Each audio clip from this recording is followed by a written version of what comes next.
देखिए ये क्वेश्चन है क्लास 12 फिजिक्स और 2024 पेपर है, पेपर कोड है 346 XT, बोर्ड है यूपी। ठीक है, कौन सा बोर्ड है? यूपी बोर्ड है। इसमें क्वेश्चन में क्या है कि हमारे पास क्षमता दी गई है दो लेंस की। क्या क्या क्षमता है? पहले की क्षमता है हमारे पास, पहले की क्षमता क्या है जिसको P1 मानते हैं वो दिया है प्लस का 10 डायोप्टर, और दूसरी क्षमता क्या है जिसको P2 मानते हैं वो कितनी है? माइनस का 5 डायोप्टर। अब हमें ये पता होना चाहिए कि अगर प्लस डायोप्टर पावर दी गई है, क्षमता दी गई है, और माइनस डायोप्टर क्षमता दी गई है, तो ये पता होना चाहिए अगर प्लस है तो ये उत्तल लेंस है, और अगर माइनस है तो अवतल लेंस है। ये हमारे दिमाग में आना चाहिए कि अगर कहीं पर भी क्षमता निगेटिव आती है तो इसका मतलब होगा कि ये हमारा उत्तल अवतल लेंस है। कैसा है? कॉन्केव लेंस है। अगर हमारे पास प्लस आता है तो कॉन्वेक्स लेंस है जिसको उत्तल लेंस कहा जाता है। ये समझ में आना चाहिए। ठीक है, अब इसके बाद बोला जा रहा है दोनों पतले लेंस है, तो इसका मतलब ये हुआ कि पहला लेंस जो है हमारे पास वो कौन सा है? उत्तल लेंस है दूसरा कौन सा है? अवतल लेंस है। तो यहाँ से अगर संयुक्त लेंस की क्षमता देखें, संयुक्त लेंस की पावर, संयुक्त लेंस की क्षमता जिसको हम P से लिखेंगे तो क्या आ जाएगा? P इक्वल टू आ जाएगा P1 प्लस P2। हमेशा याद रखना ये P1 प्लस P2 का मतलब है एल्जेब्रिक सम। एल्जेब्रिक सम में क्या होता है? अगर माइनस है तो माइनस लेना है, प्लस है तो प्लस लेना है। ठीक है, तो यहाँ से P इक्वल टू कितना आ जाएगा? प्लस का 10 डायोप्टर और माइनस का 5 डायोप्टर। ठीक है, तो ये हमारा टोटल आ जाएगा P इक्वल टू आ जाएगा 5 डायोप्टर। ठीक है, अब ये जो वैल्यू आई है कैसी आई है? पॉजिटिव आई है। जब पॉजिटिव वैल्यू आई है तो इसका मतलब जो कॉम्बिनेशन है संयुक्त लेंस का वो कैसा बिहेव करेगा? उत्तल लेंस की तरह बिहेव करेगा। क्यों करेगा? क्योंकि ये पावर पॉजिटिव आई है तो संयुक्त लेंस कैसा काम करेगा? संयुक्त लेंस उत्तल लेंस की तरीके बिहेव करेगा, उत्तल लेंस की तरीके, उत्तल लेंस की तरह। क्योंकि इसने पूछा है कि इसकी प्रकृति कैसी होगी, तो प्रकृति कैसी होगी? उत्तल लेंस की होगी, उत्तल लेंस की तरह व्यवहार करेगा, जिसको हम लोग प्रकृति कहते हैं। ठीक है, अब हम इसका डायग्राम भी बना लेते हैं हमारे पास क्या है? एक लेंस ये लगा देते हैं, ये कैसा लेंस है? ये उत्तल लेंस है। इसके बाद दूसरा लेंस जो है वो क्या कौन सा होगा? वो होगा अवतल लेंस। ठीक है, ये दोनों संपर्क में रखे गए हैं। तो ये वाला देखा जाए तो ये वाला जो सरफेस है दोनों में कॉमन है, और दोनों पतले लेंस है, ये दोनों में कॉमन है। ठीक, ये इसकी मेन एक्सिस है, और ये वाला जो लेंस है कौन सा है? ये उत्तल लेंस है, और ये जो है ये कौन सा है? ये हमारा अवतल लेंस है। ठीक है, अब इसके बाद क्या है? इसके बाद जो संयुक्त लेंस से 30 सेंटीमीटर की दूरी पर 2 सेंटीमीटर लंबी वस्तु रखी गई है। कितनी दूरी पर? संयुक्त लेंस से 30 सेंटीमीटर की दूरी पे यहाँ पर मान लेते हैं ये वस्तु रखी गई है, और ये वस्तु जो है यहाँ से 30 सेंटीमीटर की दूरी पे है। ठीक है, अब इसका जो साइज दिया गया है O और O डैश, ये कितना है? ये दिया गया है 2 सेंटीमीटर, ये पेपर में दिया हुआ है। ठीक है, लंबाई 2 सेंटीमीटर है। अब वस्तु के प्रतिबिंब की लंबाई बतानी है, जो हमारा प्रतिबिंब बनेगा उसकी लंबाई बतानी है। क्या बोल रहा है? कि लंबाई, इंपॉर्टेंट बात है, दिमाग में रखना है, लंबाई पूछी है। ठीक है, ठीक है, तो सबसे पहले काम क्या होगा? हमें देखना होगा कि लेंस कहाँ पे बन रहा है, फिर उसकी आवर्धन क्षमता निकाल लेंगे। आवर्धन क्षमता से जब कंपेयर कर लेंगे तो हमारे पास लंबाई भी मिल जाएगी। ठीक है, चलो कैसे करोगे? यहाँ पर हमारे पास क्या है? लेंस का फार्मूला लगाओ। तो लेंस का फार्मूला क्या होता है? लेंस के फार्मूले को देखें तो ये होता है 1 divide by F is equal to होता है 1 by V minus 1 by U. अब यहाँ पे एफ कैसे रखी जाएगी? क्योंकि ये डायोप्टर में है। ठीक है, तो इसको हमें बदलना होगा। एफ निकालने के लिए क्या कर सकते हो? यहाँ से एफ निकाल सकते हो, एफ इज इक्वल टू आ जाएगा, ये फार्मूला है हमारा। तो सबसे पहले हम एफ निकाल लेते हैं अगर ये हमारा डायोप्टर में यूनिट है तो ये फार्मूला हमारा क्या होता है? डिवाइड बाई पी, जो डायोप्टर, यहाँ पर यूनिट होनी चाहिए डायोप्टर में, ये बात इंपॉर्टेंट है। अगर हमारे पास एफ और पी में रिलेशन देखें तो 1 by F, F is equal to 1 by P होता है, लेकिन यहाँ पर जो रिजल्ट निकलता है वो किस में निकलता है? मीटर में निकलता है। लेकिन जब हमने इसको 100 से मल्टीप्लाई कर दिया तो ये सेंटीमीटर में निकलेगा। ठीक है, हमारे पास जो फार्मूला होता है क्या होता है, फार्मूला होता है P इक्वल टू होता है 1/f। यहाँ पर जो f निकलता है किसमें निकलता है, सेंटीमीटर में, सॉरी मीटर में। ये वैल्यू जो होती है सेंटीमीटर में होती है। अगर इसको हम क्या करें, सेंटीमीटर में रख दें, तो ये हमारा क्या आ जाता है, डायोप्टर आ जाता है यूनिट। ये इंपॉर्टेंट बात है, याद होनी चाहिए। तो यहाँ पर अगर ये डायोप्टर में रखा है तो ऊपर 100 लिखना होगा। ठीक है, अगर 100 नहीं लिखोगे तो रिजल्ट मीटर में आएगा। ये हमें चाहिए सेंटीमीटर में, तो सेंटीमीटर में चाहिए। एफ इज इक्वल टू क्या करोगे, 100। पी की वैल्यू कितनी है, पी की वैल्यू हमारे पास 5 है। काट दो, कितना आ जाएगा, 20 सेंटीमीटर। ठीक है, अगर हम डायोप्टर में 100 से ऊपर मल्टीप्लाई नहीं करेंगे, डायोप्टर की यूनिट लिख देंगे, तो ये जो रिजल्ट निकलेगा मीटर में निकलेगा। अगर ऊपर 100 मल्टीप्लाई कर दिए तो इसका मतलब जो रिजल्ट निकलेगा सेंटीमीटर में निकलेगा, और कुछ नहीं दिमाग लगाना है। ठीक है, तो यहाँ से ये निकल आया। अब ये कैसा है, पॉजिटिव है, उत्तर लेंस की तरीके बिहेव कर रहा है, तो यहाँ से निकाल लो।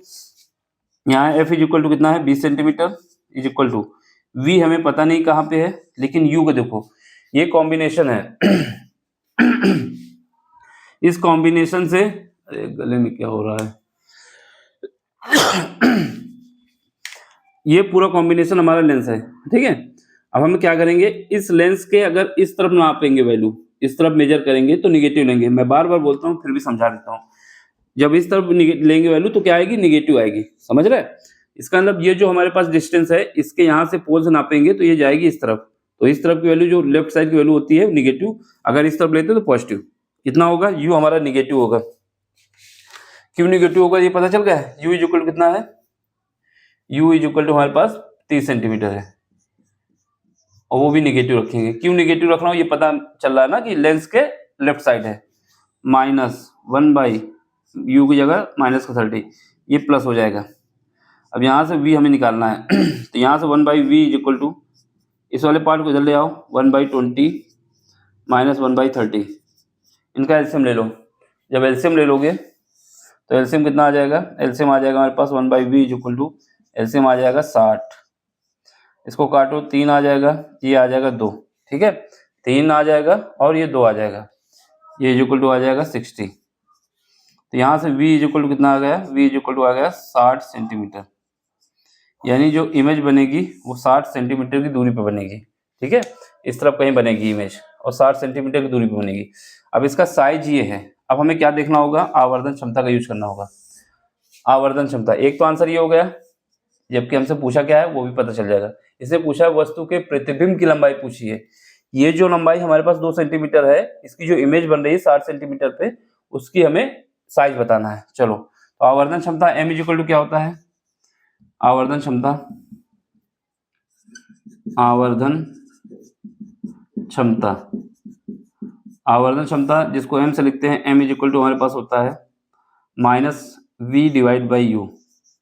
ये याद रखना, अगर ये फार्मूला हम लिखते हैं माइनस आगे लगाते हैं तो ये डिसाइड होता है पहले ही से कि इसमें अब जो वैल्यू रखी जाएंगी वो पॉजिटिव रखी जाएंगी, यानी प्लस वैल्यू रखी जाएंगी। ये माइनस बाहर रहेगा। ठीक है, v/u, v की वैल्यू और u की वैल्यू पॉजिटिव रखेंगे। यहाँ पर माइनस v की वैल्यू कितनी है, v की वैल्यू हमारे पास है, कहाँ गया, 60 है, 60 सेंटीमीटर। और u की वैल्यू कितनी है, u की वैल्यू हमारे पास है, कहाँ गई, 30 सेंटीमीटर। तो ये कितना आ जाएगा, m इज इक्वल टू हमारे पास आ जाएगा -2। अब ये -2 आया, इसका मतलब क्या होगा, इसका मतलब ये होगा जो हमारे पास इमेज बन रही है, जो हमारे पास इमेज बन रही है, वो जो है पहली जो इमेज बन रही थी उसके साइज की दोगुनी है। कितनी है, दोगुनी है। और ये माइनस ये बता रहा है कि उल्टी बन रही है। तो इसकी जो इमेज बन के तैयार हो जाएगी वो कहाँ पे बनेगी, 60 सेंटीमीटर की दूरी पे बनेगी। ठीक है, हम इसको ओवरऑल बना देते हैं ऐसे करके, ठीक, इस कॉम्बिनेशन के हिसाब से, और ये हम ऐसे, ठीक है, और दूसरी जो है इसकी मेन एक्सिस से पास करा देते हैं इस कॉम्बिनेशन को।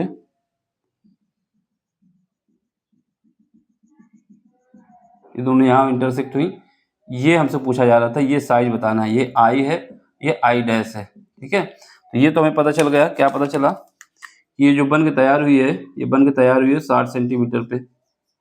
ठीक, अब इसके बाद ये हमसे पूछा गया आई डैश कितना होगा। तो इसके लिए देखो, इसके लिए क्या करोगे, हमारे पास जो m होता है, m इज इक्वल टू क्या होता है, o डैश, ठीक है, sorry, m is equal to होता है मेरे पास आई डैश और O dash, I dash O.